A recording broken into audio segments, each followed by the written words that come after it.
வணக்கம் மக்களே. இந்த கப்பிள் செம்ம க்யூட்டாக இருக்காங்களே, சோனாக்ஷி அண்ட் ஜாகிர். இவங்க ரொம்ப ஃபேமஸாக இருக்காங்களா, நிறைய ரீல்ஸ்லலாம் பார்க்க முடியுது. சரின்ட்டு இவங்களை பற்றி ப்ரௌஸ் பண்ணும் போது தான் இவங்க ஸ்பெஷல் மேரேஜ் ஆக்டில் கல்யாணம் பண்ணியிருக்காங்கன்னு போட்டுருந்துச்சு.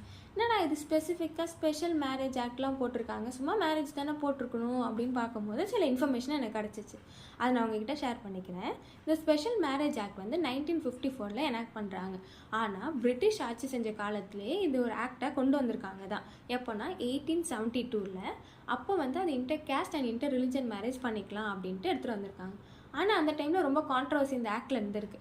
அப்புறம் இண்டிபெண்டன்ஸ்க்கு அப்புறம் இந்த ஸ்பெஷல் மேரேஜ் ஆக்ட் 1954 கொண்டு வராங்க. இதில் நிறைய சிறப்பம்சம் இருக்குது. சில இது என்னென்னு பார்த்தீங்கன்னா, இது வந்து செக்யூலர் சிவில் மேரேஜ் அப்படின்னு சொல்கிறாங்க.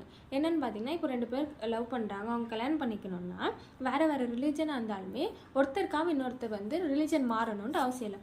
அவங்க ரிலீஜனில் இருந்துட்டு இந்த மேரேஜ் பண்ணிக்கணும்.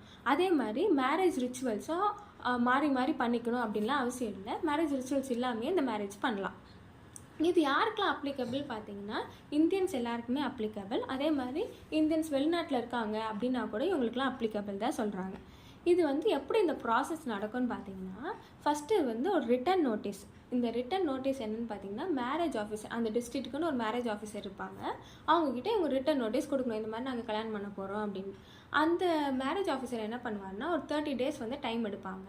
இந்த மாதிரி அவங்க வந்து நோட்டீஸ் கொடுப்பாங்க. அது வரை இவங்க கல்யாணம் பண்ண போகிறாங்க இந்த 2 பேர், யாருக்கும் அப்ஜெக்ஷன் இருந்தால் வந்து சொல்லலாம் அப்படின்ட்டு.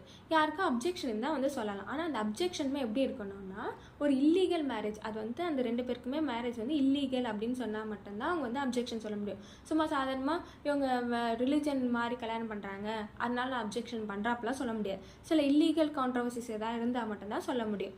ஆஃப்டர் 30 days அந்த இல்லீகல் அப்படின்னு கண்டுபிடிச்சாங்கன்னா அந்த மேரேஜை ஸ்டாப் பண்ணுவாங்க. இல்லை அப்படின்னா ப்ரொசீட் பண்ணுவாங்க. என்ன பண்ணுவாங்கன்னா, அந்த கப்பிள் ப்ளஸ் ஒரு 3 witness சைன் பண்ணி அந்த மேரேஜை வந்து கண்டினியூ பண்ணுவாங்க. ஆஃப்டர் அந்த சைனிங்லாம் முடிஞ்சதுக்கு ஒரு ஓத் எடுத்துப்பாங்க. சும்மா மேரேஜ் ஓத் மாதிரி எடுத்துக்கிட்டு இந்த சர்டிஃபிகேட் வந்து இஷ்யூ பண்ணுவாங்க. இதுதான் ஸ்பெஷல் மேரேஜ் ஆக்ட். அதாவது ரிலிஜன் மாறி இருக்கிறவங்க கல்யாணம் பண்ணுறதுக்காகவே ஒரு ஆக்ட் கொண்டு வந்திருக்காங்க. சூப்பராக இருக்குல்ல?